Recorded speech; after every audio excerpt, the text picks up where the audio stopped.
muito grande na questão da infância. Todos os livros do Graciliano, ele atribui à infância uma força muito forte, assim, tanto para o bem quanto para o mal, para o sucesso dos personagens e para a infelicidade dos personagens. Tudo repousa na infância. Enfim, então isso. E depois no doutorado, eu fiz a minha tese foi sobre a representação da infância pobre em alguns romances da literatura mundial. Eu peguei 3 romances de fora, peguei Dickens, o Oliver Twist, peguei o Lazarino de Tormes e peguei, no Brasil, foi o Capitão de Areia, e vários contos do Mário de Andrade, contos do Aníbal Machado, de vários escritores brasileiros, inclusive com 3 contemporâneos, que é o Rubens Figueiredo, Antônio Carlos Viana e o Marcelino Freire. Eu não gosto, mas não. Eu só mostrando como foi a concepção, o trabalho, a representação da infância nesses contos. Então aí hoje a gente vai discutir a questão da representação da infância num conto do Mário de Andrade, que é o Piá Sofre, Não Sofre. Então é um conto muito interessante. Vocês conseguiram tirar o conto no Facebook, no site? Porque inclusive ele ontem me perguntou e eu falei, não, mas não está aqui, desculpa, só que estava, ele está lá nos arquivos, então eu escaneei e está no site. Seria interessante se vocês tivessem lido. O conto é muito grande e é um ponto fundamental para a gente discutir essa representação de infância. Tá? Então, quando a gente pensa na infância, o que a gente pensa? A gente não tem uma concepção de infância no mundo ou no Brasil. Uma infância. O que é ser criança? O que é infância no Brasil? Você tem várias representações de criança, né? Várias representações de infância. E a nossa representação de infância, ela passa muito pela representação de classe. Né? A literatura, a arte vai trabalhar muito com isso. É uma representação de classe. Né? A diferença entre uma representação de infância rica, a representação de uma infância pobre, né? A representação de criança da cidade, a representação de criança do campo, de criança do interior, de criança da favela, de criança da Zona Sul, de criança da Zona Norte, são diferentes representações. Então não dá para a gente dizer que tem uma infância única. Não tem. A gente tem várias representações de infância. Até a forma como a gente olha a infância é diferente. Não é? A forma como a gente olha, quando você está na rua e você olha um menino da Zona Sul, uma criança da Zona Sul, um menino com cabelo lourinho, e a forma como você olha uma criança da favela, como as pessoas olham, é absolutamente diferente. Não é à toa que o prefeito determinou que o 474 não vá mais até a Zona Sul. Não é? Porque na Zona Sul, ele está levando para a Zona Sul as pessoas que moram no subúrbio. Né? Então, essa representação de infância, porque essas pessoas não podem ter direito à mesma praia que frequentam as pessoas da Zona Sul. Então, isso é uma questão complicada, é uma representação de infância que é diferente em todos os lugares. Não é? Então, e o 474 é um ônibus que ele pega do Jacaré até Copacabana. Né? Então, ele agora vai parar na Candelária. Vai levando a galera toda, né? O 472, o 474, o 472 também. Mas o 474 é o pior. O 474 é o mais democrático. Ele sai do Jacaré. Olha, eu lembro. Essa discussão é uma discussão muito complicada, porque logo assim que o Brizola assumiu o governo do Estado, havia um secretário de segurança, secretário de transportes, e teve essa questão. Quando começar, lembra quando, não sei se vocês lembram aqui, quando os ônibus, aqueles ônibus que vão pelo túnel direto, sai de São Cristóvão e vão pelo túnel. Que antigamente, para ir para a Zona Sul, não tinha aquele trajeto de ônibus. Você tinha que pegar, correr Copacabana inteiro, aterro, não sei o que, até chegar à Zona Sul mesmo. Aí depois do Brizola, eles colocaram aqueles ônibus que em São Cristóvão você desce ali do metrô, ou se desce na Central do Brasil, vai até ali e pega aquele ônibus que vai direto pelo túnel, que é muito rápido. Quando aqueles ônibus foram colocados, houve um protesto nas praias da Zona Sul de proibir que aqueles ônibus fossem para lá, porque chegava pobre lá. Entendeu? Então, eu lembro que na época, eu fui de teatro em Nova Iguaçu, e a gente fez um trabalho de representação. Fizemos um esquete na praia, discutindo essa questão da proibição dos ônibus indo para lá. Aí, isso tem quanto tempo? Isso tem, acho que tem uns 20, uns 30 anos. Aí, novamente, a mesma história, entendeu? Fizeram tudo para tirar esse ônibus, mas não conseguiram, e esse ônibus é um ônibus, quer dizer, também não conseguiram, porque aí a classe alta também não vai poder ficar esperando as empregadas domésticas chegarem, porque vão chegar muito tarde se tiverem que dar a volta toda, né? Então, também tem essa questão. Ontem, antes eu estava pensando na aula como é que eu ia fazer, já tinha preparado o material, mas eu resolvi fazer uma coisa que eu nunca tinha feito. Então, eu fui ao Google ontem e coloquei três entradas de pesquisa. Uma era infância, a outra era criança, e a outra era criança bonita, e a outra era criança linda. Tá? Entrei no Google para ver só imagem. Pesquisando criança, o resultado de 150 crianças, eu pesquisei só 150, fui contando, 150, só 14 crianças são negras. Tá? Dos 150. Pesquisando o termo criança. Em criança brasileira, que é o que mais assusta, 150. 50 são negras. Aumenta um pouquinho, mas ainda assim não corresponde à verdade, né? Não corresponde aos fatos. Termo de pesquisa, criança bonita. Aí é que é um negócio. 150 crianças bonitas, que está escrito, não foi, eu não decidi, são bonitas não. Botei criança bonita, escreve lá, criança bonita. 150 crianças, 15 são negras, sendo que em duas imagens, cada uma com 4 crianças, há a legenda, criança negra bonita. Entendeu? Criança bonita, aí são 150 crianças pesquisadas, e você olha as imagens, onde a criança negra está escrito, criança negra bonita. Nas crianças brancas não tem nada escrito. Georgina, você observou também se é gordinho, se é magrinho? Não. Só peguei, que aí também é uma pesquisa enorme.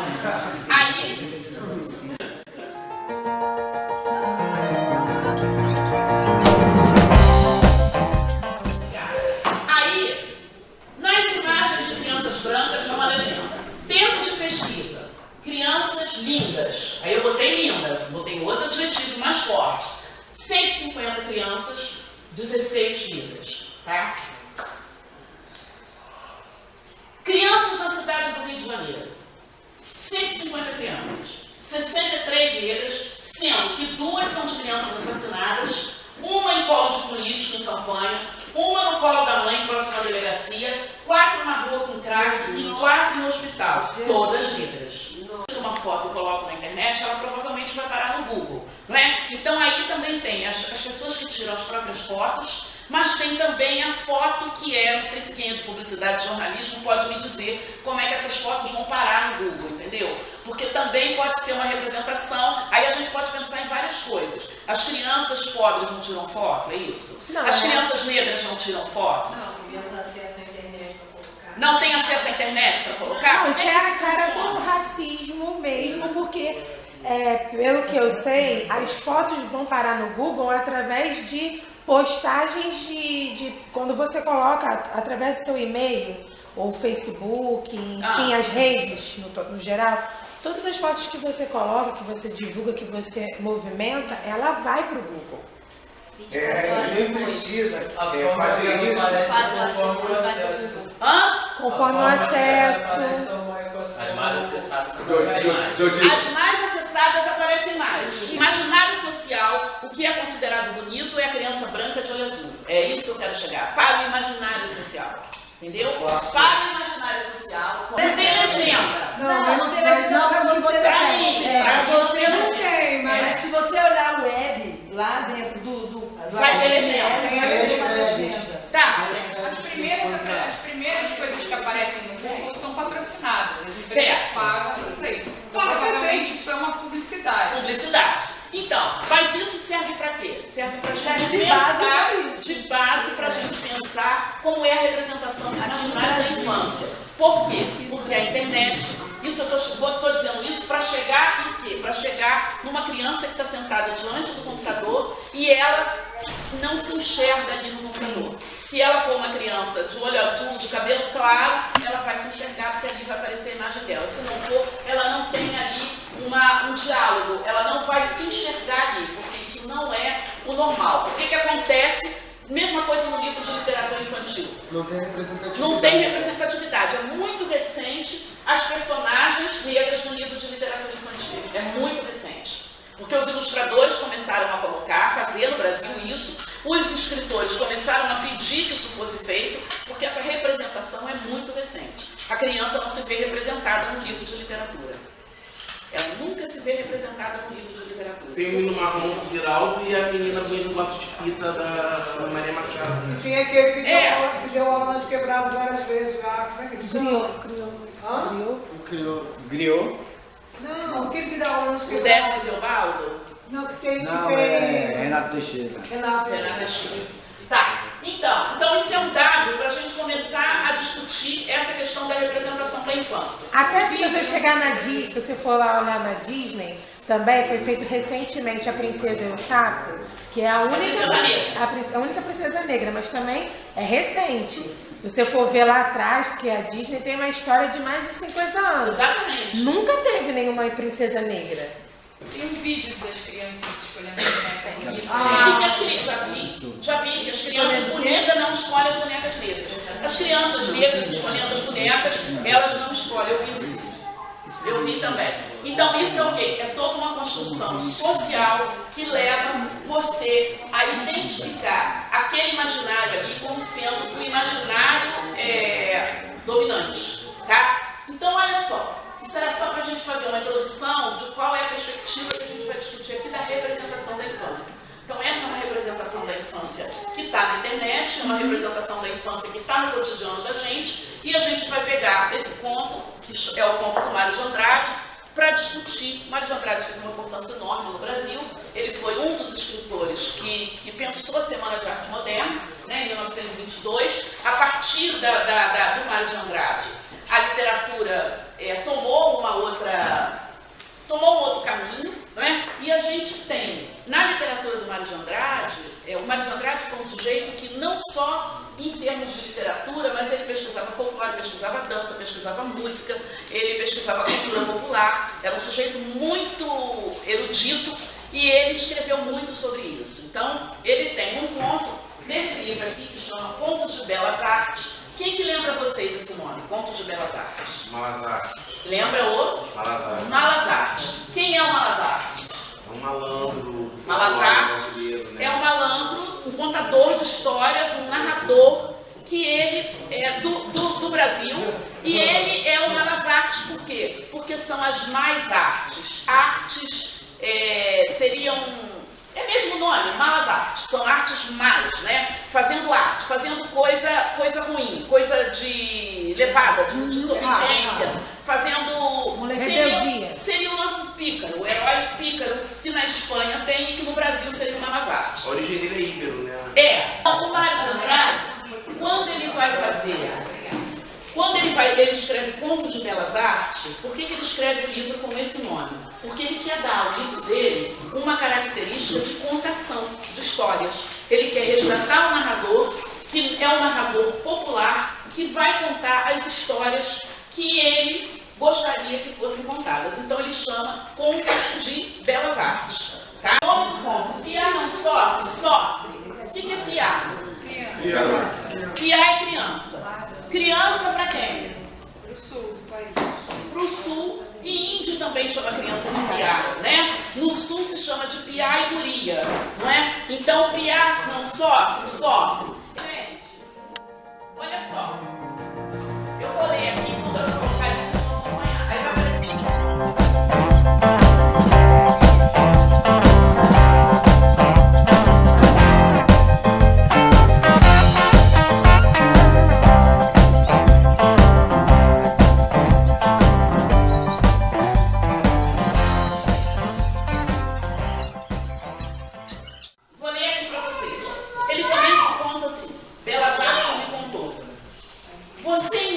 Que aí ele utiliza o quê? Ele vai utilizar a linguagem popular. Então ele não vai escrever você ainda, ele vai escrever você ainda, que é a forma como fala, tá? Você ainda está lembrado da Terezinha? Aquela, uma que assassinou 2 homens por tabela, os manos Aldo e Tino, e ficou com 2 filhos quando o marido foi para Conceição, para correição, que é cadeia, foi para correção, se chamava correção. Parece que o sacrifício do marido tirou o mau olhado que ela tinha. Foi desinfeliz como nenhuma. Porém, ninguém mais assassinou por causa dela. Ninguém mais penou. Ele vai retomar personagem de outro conto para contar a história do Piá. O Belas Artes diz assim, estou perdendo tempo com ele. Ele não tem que contar a história desse cara, ele tem que contar a história do menino. A Terezinha sofria, coitada, ainda semi-boa no corpo e com uma pabulagem de muitos querendo intimidades com ela, ao menos por uma noite paga. Recusou, de primeiro pensando no Alfredo, gostado. Em seguida pensando no Alfredo assassino. Estava já no quase, porém, vinha sempre aquela ideia do Alfredo saindo da correição com uma faca nova para destripá-la. E a virtude se conservava num susto frio, sem nenhum gosto de existir. Terezinha voltava para casa. Estou entendendo aqui o que a Terezinha está fazendo, né? Com uma raiva desempregada, que logo descarregava na primeira coisa mais frouxa que ela. Enxergava a mãe morrendo em pé por causa da velhice temporã. Vai, chegou a primeira. Aí, chegou.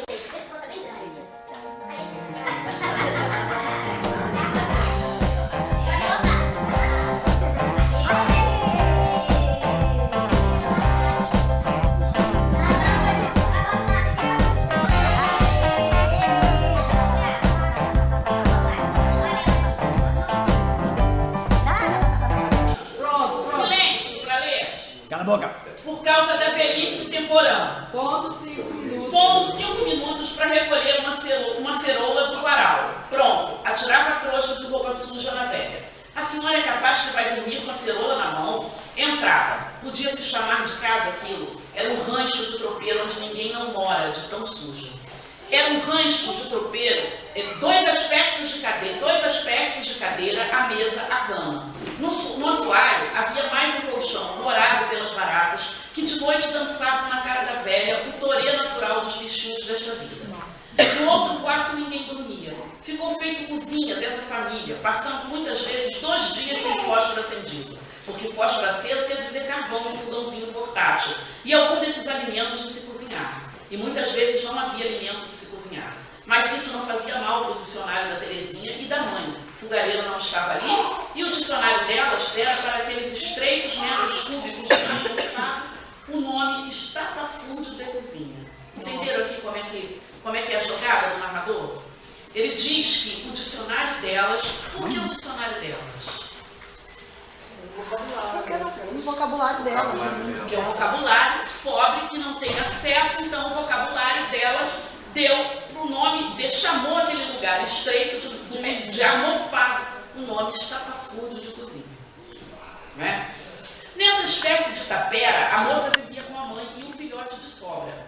De sobra em todos os sentidos, sim. Sobrava, porque afinal, amor para Terezinha, meu Deus, vivendo entre injustiças de toda sorte, desejando homem para o corpo e não tendo, se esquecendo do Alfredo gostado, pelo Alfredo ameaçado e já com morte na consciência, e só tendo na mão, consolada pela água pura, ceroulas, calças, meias, com mais de 7 dias de corpo suado, e além do mais, odiando os fregueses, sempre devendo a semana retrasada. Tudo isso a Terezinha aguentava. E para tampar de uma vez todos os vinhos do amor, ainda por cima chegava a peste da sogra, amaldiçoada, odiada, mas desejada por causa dos 2.000 réis deixados mensalmente. 10 mil réis deixados mensalmente ali.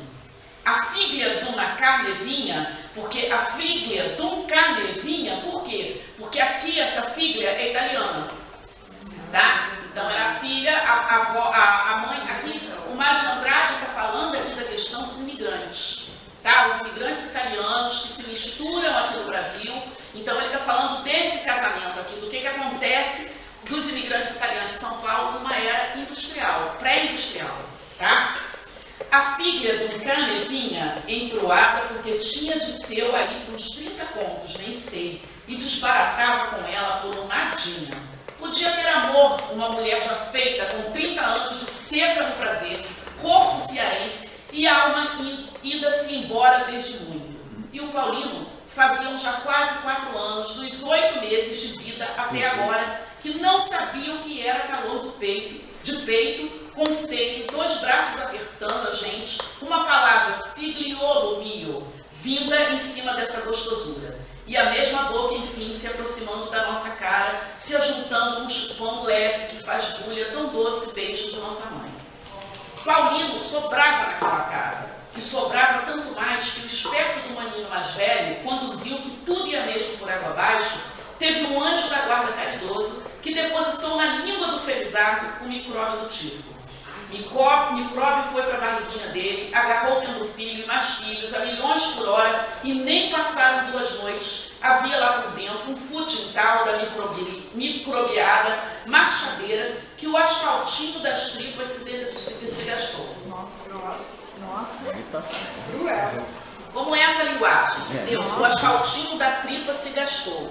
Né? Na verdade, o Mário de Andrade escrevendo esse conto em 1926 exatamente, e ele colocando nesse conto, mas um escândalo que foi esse conto para a época, porque era uma época que se escrevia de uma forma emproada, né? Com português correto, era aquele português considerado português dos livros, e não o português da fala das pessoas. E o Mário escreve esse conto de Belas Artes, ele chama conto de Belas Artes, como eu falei, que é o narrador que vai contar a história. E como é um narrador popular, ele pode se dar o luxo de escrever do jeito que ele quiser. Né? Então era uma provocação do Mário de Andrade, nesse sentido de trabalhar com a linguagem oral, com a linguagem falada, e não com a palavra escrita. Foi o ano mesmo? 1926. Tá? Ah, então depois Da segunda que foi 22, eles... porque ele também... na arte também, né? Foi revolução, foi tudo, né? E o desbatizado foi pro limbo dos pagãos sem culpa. Sobrou Paulino.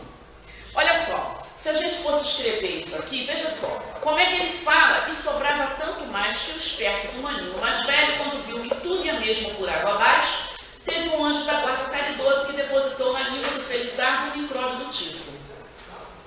Quer dizer que o menino pegou tifo e morreu, né? Ele podia ter dito isso, aí o menino teve tifo e morreu. Mas ele faz essa volta toda, porque isso é a marca de quê? Da contação da história. Quando a gente está contando a história, você dá uma volta danada, né? Quem está contando história, quem é contador de história aqui sabe que você conta a história com uma linguagem floreada, né? Você não conta assim, aí o menino teve tifo e morreu. Não conta, porque não teria graça, né? Então, e o desbatizado foi pro limbo dos pagãos sem culpa. Sobrou Paulino. É lógico que ele não podia ainda saber que estava sobrando assim tanto neste mundo duro, porém sabia muito bem que naquela casa não sobrava nada para comer. Foi crescendo a fome era o alimento dele. Sem pôr consciência nos mistérios do corpo, ele acordava assustado. Era o anjo, que anjo da guarda? Era o anjo da malvadeza que acordava Paulino, altas horas, para ele não morrer. O desgraçadinho abriu os olhos da escuridão, cheirando ruim do quarto, e ainda meio que percebia que estava se devorando por dentro. De primeira ele chorava, Estasito, Guaglion, que na verdade a mãe é que é italiana, tá? E a avó não. Estasito nada, fome vinha apertando. Paulino se levantava nas pernas de arco e balanceando chegava afinal junto à cama da mãe. A cama grande ela vendeu, quando esteve uma vez com a corda na garganta por causa do médico pedindo aquilo, ou 20 bagarotes pela cura do pé arruinado. Entenderam? Médico? O que o médico fez? A cama grande, ela vendeu. Quando esteve com a corda na garganta, por causa do médico pedindo aquilo, ou 20 bagarotes pela cura do pé arruinado. Ou seja, não tinha dinheiro, deu a cama. Não. Deu pro médico. Ela deu pro médico. Tem um chão pelo meio que botou a metade sobre aqueles 3 caixões. Essa era a cama. Terezinha acordava da fadiga com a mãozinha do filho batendo na cara dela. Ficava desesperada de raiva. Tirava a mão do escuro, acertasse onde acertasse, com os olhos na boca do estômago. Plá! Paulino rolava longe com uma vontade legítima de botar a boca no mundo. Porém, o corpo lembrava de uma feita em que a choradeira fizera o salto do tamanco vir parar mesmo na boca dele. Perdia o gosto de berrar. Ficava choramingando tão manso que até embalava o sono da Terezinha. Pequenininho, redondo, encolhido, tal qualmente tatuzinho de jardim. O sofrimento era tanto que acabava desprezando os pinicões da fome. Paulino adormecia de dor. De madrugada, o tempo esfriando, acordava o corpo dele outra vez. Meio esquecido, Paulino espantava de se ver dormindo no assoalho, longe do colchão da avó. estava com uma dorzinha no ombro, outra dorzinha no joelho, outra dorzinha na testa, direito no lugar, encostado no chão. Percebia muito poucas dorzinhas, por causa da dor guaçu do frio. Engatinhava medroso, porque a escureza estava já toda animada com as assombrações da aurora, abrindo e fechando o olho das frestas. Espantava as baratas e se aninhava no calor ilusório dos ossos da avó. Não dormia mais. Afinal, ali pelas 6 horas, já familiarizado com a vida por causa dos padeiros, dos leiteiros, dos homens cheios de comidas que passavam lá longe, um calor custoso nascia no corpo de Paulino. Porém, a mãe também já estava acordando com as bulhas da vida. Sentada, vibrando com a sensualidade matinal que bota a gente louca de vontade, a Terezinha quase se arrebentava apertando os braços contra a peitaria, o ventre e tudo, forçando tanto uma perna contra a outra que sentia uma dor nos rins. Nascia nela esse ódio impaciente sem destino, que vem de muita virtude conservada a custo de muita miséria. Virtude que ela mesma estava certa, mas dia menos dia tinha de se acabar. Procurava o tamanho, dando logo estrilo com a mãe. Se não sabe que não era mais hora de estar na cama, que fosse botar água na tina. Então Paulino, antes das 2 mulheres, abandonava o calor nascente do frio. Ia já rondar a cozinha, porque estava chegando o momento mais feliz da vida dele. O pedaço de pão. E que domingo para Paulino, porque um freguês pagou, porque a sogra apareceu, coisa assim, além do pão, bebia um café com açúcar. Chupava depressa, queimando a língua e os beicinhos brancos, aquela água quente, sublime e desgostosa, por causa de uma pitadinha de café, e saía comer o pão afora. Na frente da casa não, era lá que ficava a torneira, as tinas e o coaral.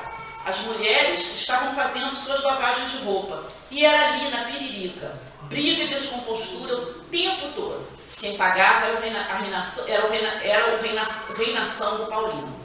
Acabava sempre com um pão mal comido e algum cofre de inhapa, bem no alto do corpo, doendo fino. Deixou de ir para lá, abria a porta só encostada da cozinha, descia o degrau e ia correndo, servir para a alegria do frio companheiro, por entre os tufos de capim e as primeiras moitas de carrapicho. Esse matinho atrás da casa era floresta. Ali Paulino curtia as penas sem disfarce. Sentado na terra, rodando com o calcanhar nos olhos dos formigueiros, principiava comendo. De repente, quase caía, levantando a perninha. Ai, do chão para matar a saúva, ferrada no tornozelinho de bico. Erguia o pão caído e recomeçava o almoço, achando graça no requetreque que a areia ficava no pão. Que a areia ficada no pão ganzava agora nos dentinhos dele. Mas não esquecia da saúva, não. Pão acabado surgia distraindo a fome nova. O guerreiro Crila procurava uma lasca de pau, ia caçar formiguinhas no mato. Afinal, o matinho não muito pequeno, porque dava atrás da várzea. E não havia senão um lembrete de cerca fechando o terreno. Mas nunca Paulino penetrou na várzea, que era grande demais para ele. Lhe bastava aquele matinho. E bastava aquele matinho gigante sem planta com nome, onde o sol mais preguiça nunca deixava de entrar. Graveto em punho, lá ia em busca de saúva. As formiguinhas menores não se importavam com elas, não. Só arremetia contra a saúva. Quando achava uma, perseguia paciente, rompendo entre os ramos entraçados dos arbustos, onde muitas vezes voltava com a mão, a perna ardendo, por ter relado em algum mandarová. Mandarová é aquela formiga vermelha, tá? Aquelas formigas grandes. Trazia a saúva para o largo e levava horas brincando com a desgraçadinha, até a desgraçadinha morrer. Quando ela morria, o sofrimento recomeçava para Paulino. Era fome.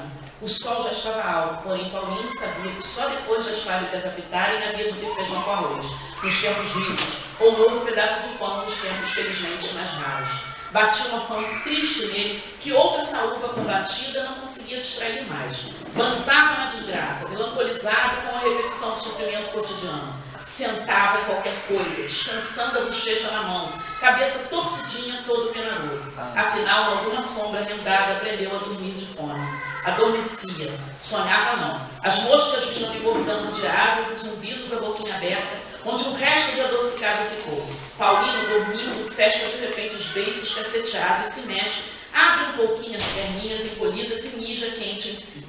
Sono curto, acordou muito antes das fábricas apitarem, mastigou a boca esfomeada, recolheu com a língua os sucos perdidos nos beiços, reguetreque de areia e uma coisinha meio doce no paladar. Tirou com a mão para ver o que era. Eram 2 moscas. Moscas sim, porém era meio adocicado. Tornou a botar as moscas na língua, chupou o gostinho delas e engoliu. Foi assim o princípio de um disfarce da fome por meio de todas as coisas engolíveis do matinho. Não tardou muito e virou papista. Como se diz, trocou a caça das saúvas pelos piqueniques de terra molhada. Comer formiga, então, junto dos montinhos, dos formigueiros, encostava a cara no chão com a língua pronta. Quando a formiga aparecia, Paulino largava a língua à água, grudava nela a formiga, ia esfregando no céu da boca, sentindo um redondinho infinitesimal. Era no anterior, só que do lado direito. Era no anterior? Paulino largava a língua hábil, grudava nela a formiga, ia esfregando no céu da boca, sentia um redondinho infinitesimal. Punha o redondinho entre os dentes, trincava e engolia o guspe pelos olhos. E que ventura se topava com alguma correição. Sabe o que é correição? Não só a cadeia, mas as comidas. Por exemplo, tem uma época do verão, não sei se é verão ou se é antes de chuva, que sai um monte de formiga em fila, assim, chama aquilo de correição. Tá? Então elas vão e invadem tudo. Tem gente que bota até sal no caminho para poder elas não comerem todo o vegetal lá. Cadê? Onde é que tá? De gatinhos. De gatinhas, com o fiofó esfriando as nuvens, lambia o chão tamanduamente. O que é tamanduamente? Como tamanduá? Como tamanduá, porque o tamanduá come formiga. Apagava uma carreira viva de formiga em 3 tempos. Eu vou ler só mais um pedaço e a gente vai discutir. Nessa esperança de matar a fome, Paulino foi descendo as coisas nojentas. Isto é, descendo não. Era incapaz de pôr jerarquia no nojo. O que é pôr jerarquia no nojo? Você comer qualquer porcaria. Era capaz de pôr hierarquia no nojo. Era isso que ia dizer. O nojo dele não tinha nenhuma hierarquia. Tá? E até o último comestível inventado foi formiga. Porém, não posso negar que uma vez até uma barata agarrou e foi-se embora, mastigando mais inocente que vós, filho dos nojos. Porém, compreende-se, eram alimentos que não davam substância nenhuma.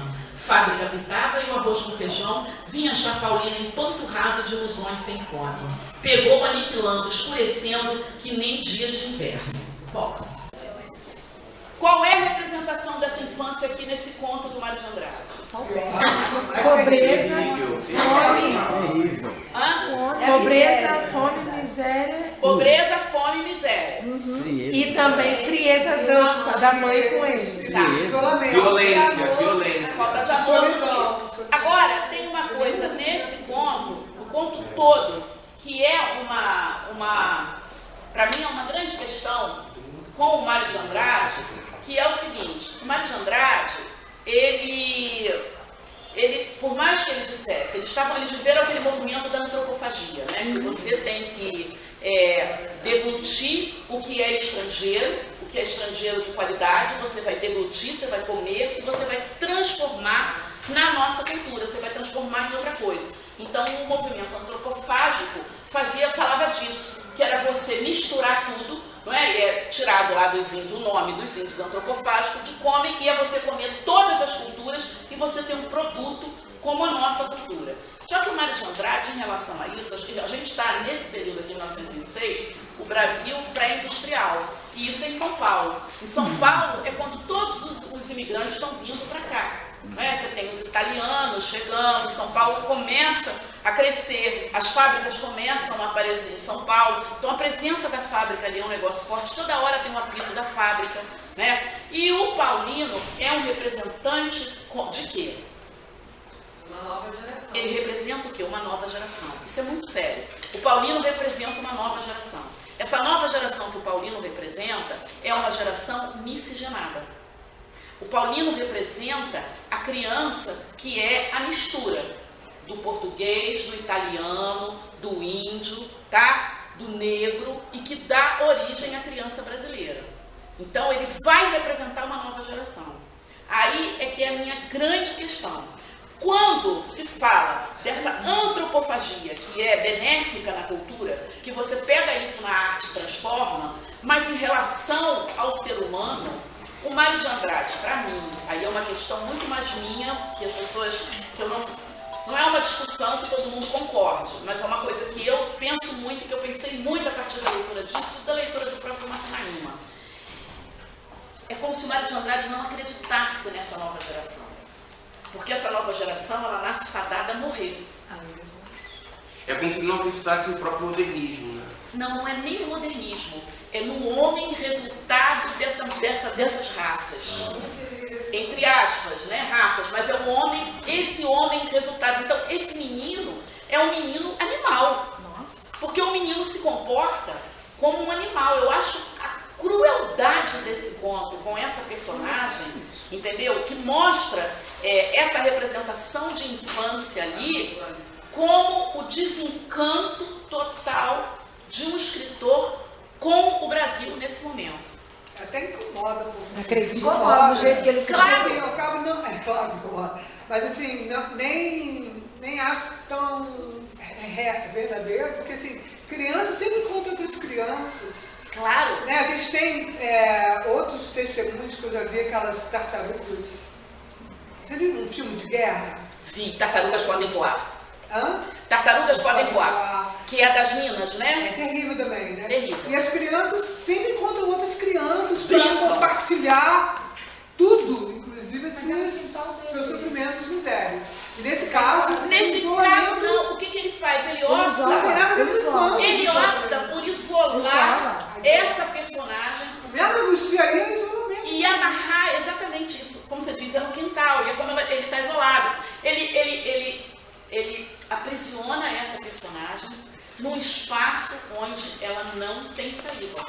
E aí é um conto, assim, é muito bem escrito, porque o Mário de Andrade era um erudito, ele dominava muito a gramática da língua portuguesa, por isso que ele pode mexer desse jeito, e aí o que eu falo, que a gente discute, que eu já falei nas oficinas, você consegue desconstruir quando você sabe construir. Não é? Então você precisa dominar a norma para você brincar com ela e desconstruir. Porque